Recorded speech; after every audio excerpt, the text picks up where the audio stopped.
Welcome to Programming in Modern C++. We are in week 11 and I am going to discuss module 52. In the last module, we have concluded the discussions on Rvalue references as universal reference. We have talked about the perfect forwarding solution to the forwarding problem using std::: forward and discussed certain points about move as an optimization of copy. In the current module, we will introduce another very important general feature of C++ 11, that is to understand lambda expressions in C++, that is in C++ 11, and specifically what are closure objects, what are the consequences in terms of parameters and capture. This is the outline which will be available on your left panel all the time, as you know. So, we will talk about these lambdas are nothing but unnamed functions, which sounds shocking to start with, because so far whether it is in our training in C or in terms of all that we have done with C++, macros, functions, member functions, static, non-static, virtual, non-virtual, operator overloading, functors, everywhere. The characteristic of the function was that it had a name, but now we are going to talk about functions which do not have a name, and that is what is been introduced in C++ 11. And I have listed all the remaining, all the other versions, dialects of C++, also later dialects, because each dialect is kind of adding something small or big to this domain of lambdas in C++. So, lambdas are typically short form of lambda expression. It is considered as an expression which specifies a function object or a functor. Right. You would recall that we had discussed about function objects. These are classes which has the function call operator overloaded. This was discussed in module 40. If you are not very clear about functors, please go back and revise module 40, because this entire module and the next will rely heavily on the understanding of functors per se. Now, the primary use of a lambda is to specify a simple action to be performed by some function. So, let us say we want to find out the remainder of a value of a number by another number. That is, if you divide, how much will be the remainder, the modulo operation, which is from end to end. So, in terms of C++, this rem operation can be written in two forms. I can write a function m rem, right, which takes m as a parameter and uses the divisor n as a global variable from the context. Or I can define a functor, say remainder. This I put a data member modulus mod, which is the value by which the modulo operation will be done. So, the constructor sets the value of this mod, which I take from the global again. I can pass it directly as well, and then I overload the function call operator with the actual. So, here this is the actual function computation, here this is the actual function computation. So, I overload the function call operator with this. So, if it is a function, I directly call it as a function.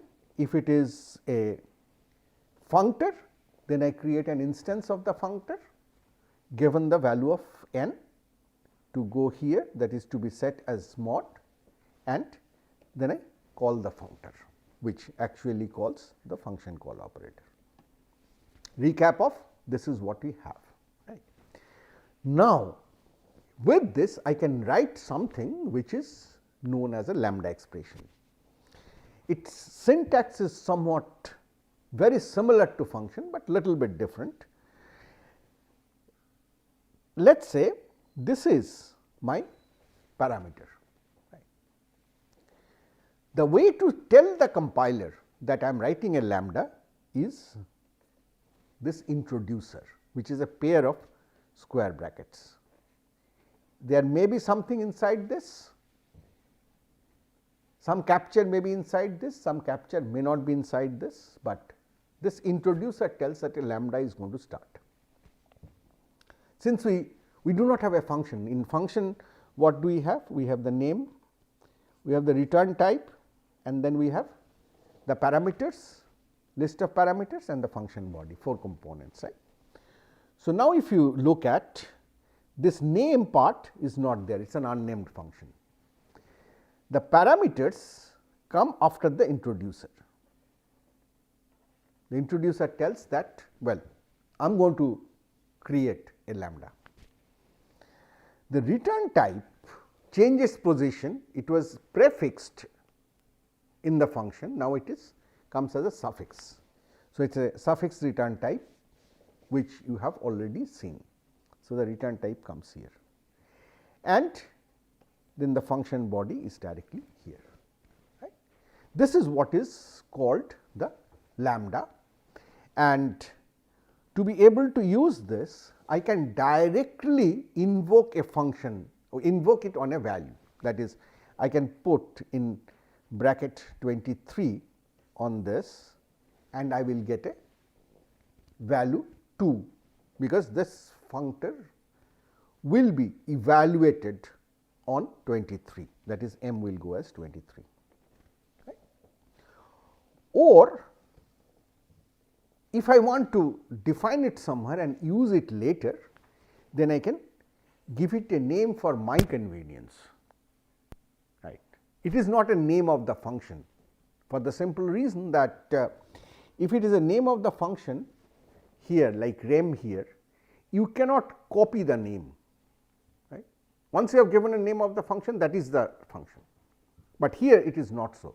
This is like a variable which has the function object, right, like more like here. So, by that I can refer it. Naturally, the variable needs a type, which is something like int to int, complicated. So, I do not want to talk about that, I leave it to the auto feature of C++11 to take care of it. Right.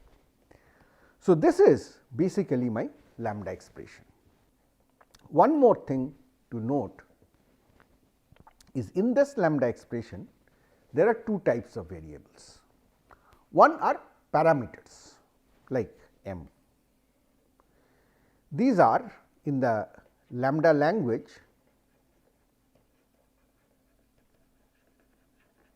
these are called bound variables, whereas one is this n, which does not come as a parameter. N does not come as a parameter, it comes from the context. Right. But to be able to evaluate the function, I need to know the value of n. So, n is not bound in the function as parameter. So, I call it a free variable. Right. These are terms in the lambda calculus from where the lambda expressions are coming. You do not have to bother about that calculus, but just the terms. So, if I have a free variable, then I have to specify how and where it is coming from, and that is what is called capture, that it has to capture a value to be able to use it. Here it is coming from the global. Here what I do is, in the introducer I can specify what I want to capture. Now, unless if I just keep the specifier introducer as empty, then this lambda is not well defined, because I do not know what is this n. I know what is this m, is a bound variable, it is the parameter, but I do not know what is this n. So, n needs to be captured, that is the whole idea of the lambda. Right. So, let us see with this introduction, let us see what all it can lead to. So, C++ has 11 has given these lambdas to actually define very lightweight functions which are heavily useful in variety of contexts. So, right now therefore, in C++ 11 we have three kinds of main callable entities. One are plain functions C and C++ whole of, functors C++ 03 onwards, and lambdas from C++ 11. I have just defined again three versions of the same computation as a function, as a functor, and as a lambda, and shown that they can be used in the identical ways for the same result. Coming to specific syntax, much of it I have already discussed. I have a parameter list. Okay, first I have a capture list with the introducer. Capture list may or may not be there. Then I have a parameter list. I have a suffix return type and the function body. This is the main structure of a lambda expression. Parameter capture list is optional, so I may not have anything. Parameters are optional, so it may not have anything. Return type is optional in the way that if it is possible, if the function body has only one return statement, which is typical for a lambda expression, though not mandatory, but it is typically a lambda expression will have one return statement. So, that return expression will have a type. So, from that the compiler may be able to deduce the type. If I want that deduced type to be the return type, then I may not provide the return type. And if there is no return statement in the function body, then the return type is taken to be void. So, this is the basic structure. So, you can see that here I have a lambda expression which has no capture, because there is no free variable, there is no parameter, there is no bound variable, and there is no return statement. So, it actually returns a void. So, I can directly take this entire lambda and apply it, invoke it as a functor, and if I invoke it as a functor, it will print this message. But since of course, this particular lambda does not return anything, I cannot use it as a part of another expression, because that will then be an error, which is the same for any other function call as well. Here are some more examples of lambdas. I am checking a condition, Boolean condition here. The condition I am checking for two parameters I and j, whether j is double of I. Therefore, the return type of this can be inferred to be bool. So, I do not write it. There is nothing to capture because there is no free variable, and I take this entire functor and I just apply it on a pair of values I and j. So, I becomes 12, j becomes 24, and this is evaluated. Right. You can see that this is actually pretty nice to do that, because if I had to do it in a different way, then possibly I would have said compare 12 for 24, whereas actually the compare code is very simple. So, being able to write it in situ gives me a lot of understandability, easy understandability also, besides efficiency, to know exactly what is being checked, what is being compared. Similar thing, another is here, where I am trying to, as a part of C out, I am trying to write a lambda where I have given the return type just as an illustration, and then I have some code to compute return. I have to give return type here, because as I said that in this case there are multiple return statements. So, in that case the compiler does not want to deduce the return type, it would prefer the designer to provide the return type. And the return type could be different from, for example, here I have a pair of double parameters for this lambda, like applying it on 3.14 and 2.7. So, x plus y will be deduced as a type double, but I want an integer. So, I put it as an integer. So, here when this lambda evaluates, then the x will be added to y and then the double result will be converted to int and passed back. Now, coming to capture, there are two ways to capture. As we know that there are two ways to pass parameters to a function, call by value, call by reference. When I call by value, a copy of that value is done from the actual to the formal parameter, and you make changes to that, nothing is reflected to the actual parameter. In a call by reference, you create a reference to the actual parameter. So, any changes you make in the formal parameter is reflected to the actual parameter. A very similar concept exists for capture. You can do capture by value. So, in the earlier case, when I just wrote n, I am capturing by value, which says that when this particular functor, the lambda, is constructed, the value of n must be known. It will be copied and kept as a part of this lambda object. Right? It will be copied from the context, and therefore, n must have a valid value before initialization. And what is important is this capture is always taken to be as a constant parameter. Like if I have to compare with the value, it is a constant in the lambda. So, if I have captured by value, then I cannot make changes. I cannot write something like within the body of the lambda function, that is not allowed. Right? The other is captured by reference. So, I am trying to, there is a variable s and I am trying to do s plus parameter plus assignment parameter m. You can make out from this part of the function body that what I am trying to do is every time this lambda is called, this functor is invoked, the parameter will get added to s. So, like it is a sum accumulator that I am doing.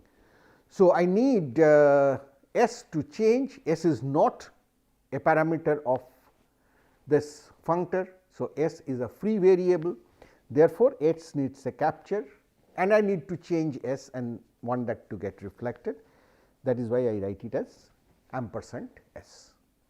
So, this becomes captured by reference, and when I do capture by reference, it is not necessary that the particular reference variable must have a value at that point.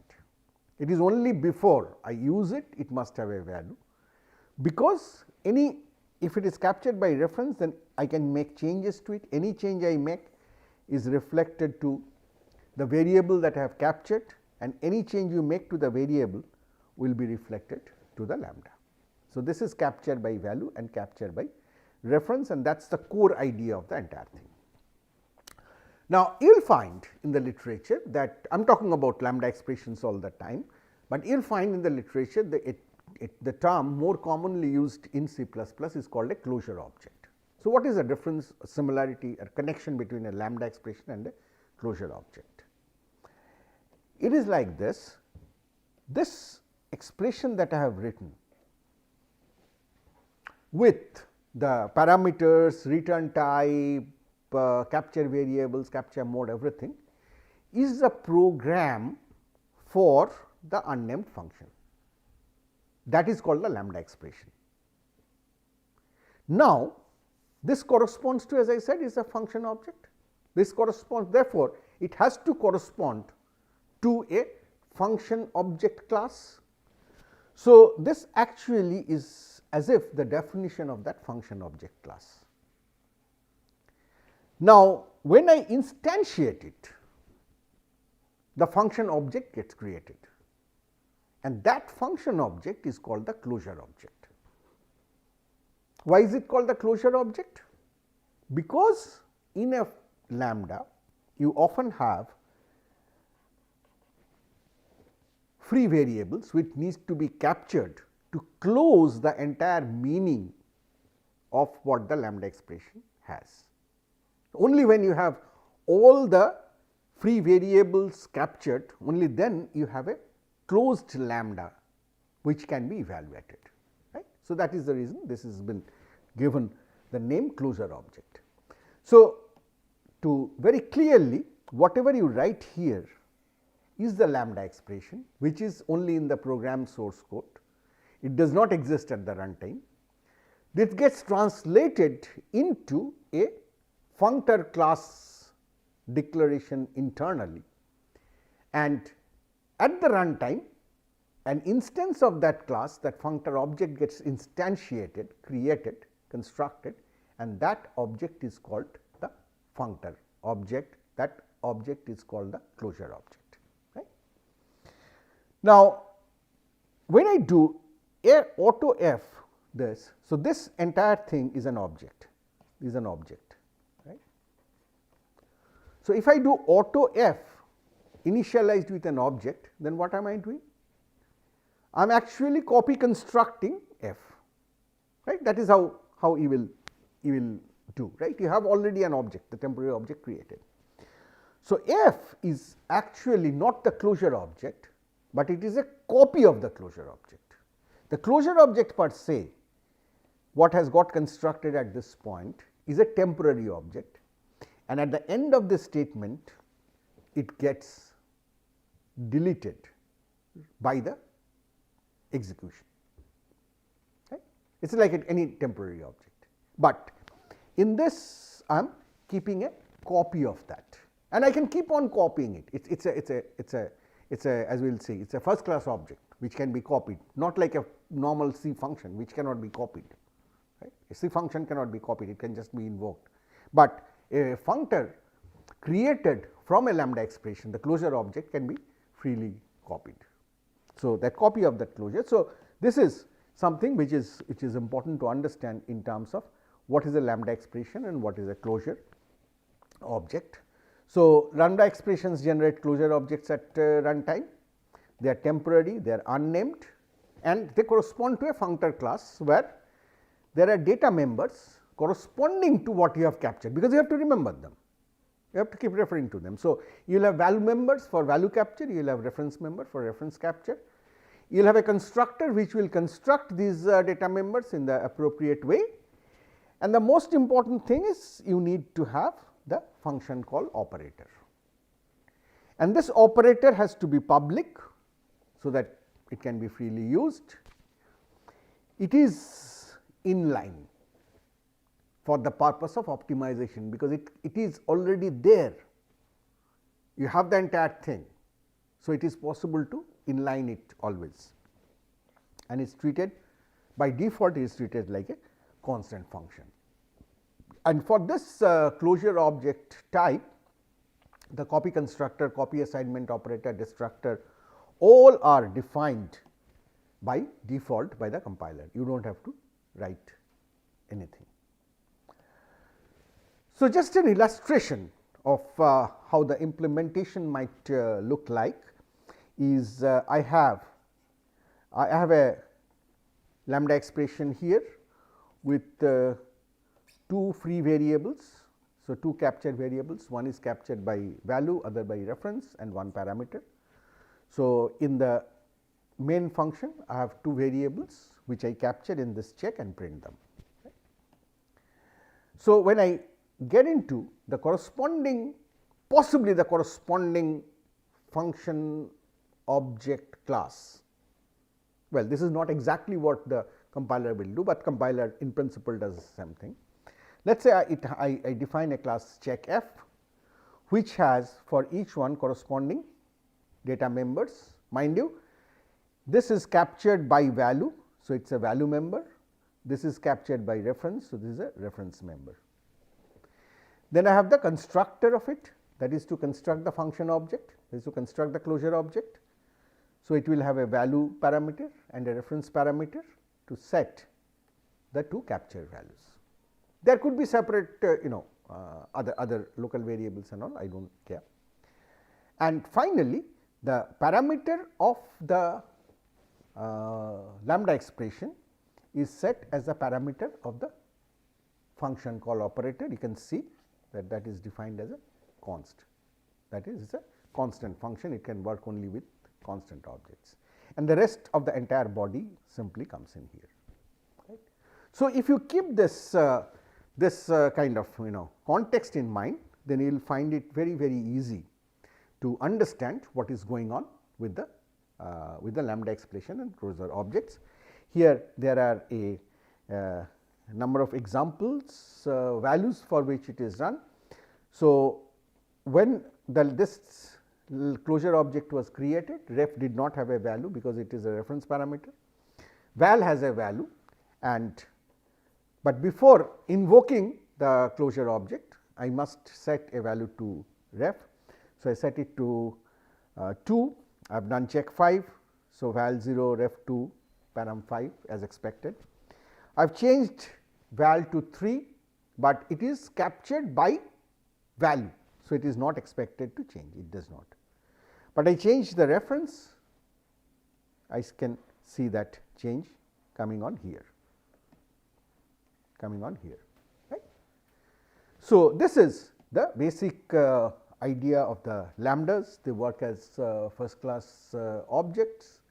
So, they can be easily copied, and this is just an illustration using a class where I just show that what happens if in a context you have the object of a class which you do not capture, or you capture by value as in here, or you capture by reference as in here, and by tracing these messages you will be able to see the difference between captured by value and the capture by reference. If you capture by value, then naturally at the capture time a copy has to happen.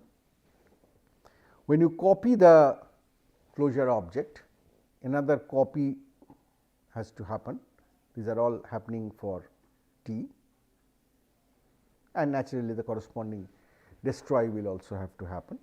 Whereas, if you capture by reference, no such copies will be required. That is a simple thing. This is for details that formally what does the syntax of the lambdas look like. Everything else we have already explained.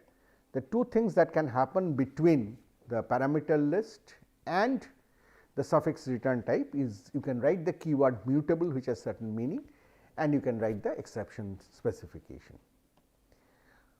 We will look into this. So, here are examples of different kind of way that you can have parameters, and you can, if you follow the semantics of call by value and call by reference, you will be able to understand all of that these very easily. The only one that I would like to mention about is here you have a constant parameter, constant reference parameter v, and you are trying to change that. So, naturally you get an error, which is these are all exactly same like what happens in a normal function or a functor. For capture, you have two generic ones, capture all stuff, where you can capture a variable by name, that is either that will be value, by ampersand name, that will be by reference, or you can just write ampersand in the capture or equal to in the capture. In this case, if I write ampersand in the capture, then it basically means that all variables that need to be captured in the body of the lambda expression, that is all free variables will be captured by reference. Here it means that all will be captured by value, and then I can have added exceptions created to them. So, these are the different capture rules. This is I do not expect you to learn them by heart, these are just for your reference to see that how regularly from C++11 till C++20 the semantics of lambda is getting enhanced by every release. So, you have a default all by reference, you have a default all by value, or you can specifically list different cases of capture. Now, here again is a set of simple examples showing you different types of capture. Try them out, understand, meanings are given by the side. If you look at one example, say here I have a variable total elements, and I am doing STL algorithm, we have talked about this earlier. I have a iterator here, another iterator here, and the operation is given as a lambda expression. It will create a closure object, where I am doing total elements multiplicate assignment I. So, like this is a multiplicative accumulation, that is what will happen, right. Now, obviously, here the capture will have to be referenced because I am changing this. So, if the capture is value, this will not compile. If the capture is not there also, this will not compile, right. So, these are very simple. These are just rules of basic rules that gets extended. Similarly, here I have a lambda as a part of a functor definition. This lambda has 3 free variables a, b, c, which are taken from a parameter here and from the local variables of this. Now, mind you, this will not be permitted. Why will this not be permitted? This will not be permitted because when I create the corresponding class, the values that I get, these are all local. So, they will be available only at that time, they will not be available at a later point of time. So, how do I use them without a proper capture? So, one option is if the values are either global or static, then I will be able to do this, right. These are simple consequences of the scoping rule and so on. And here again there are more examples of capture that I would like you to go through and execute and understand. One more, as always I have given a number of examples here which you can try out on your own. Mutable is a concept for capture by value. Suppose you have captured by value, this is default. So, here there is no parameter. So, h is the only free variable.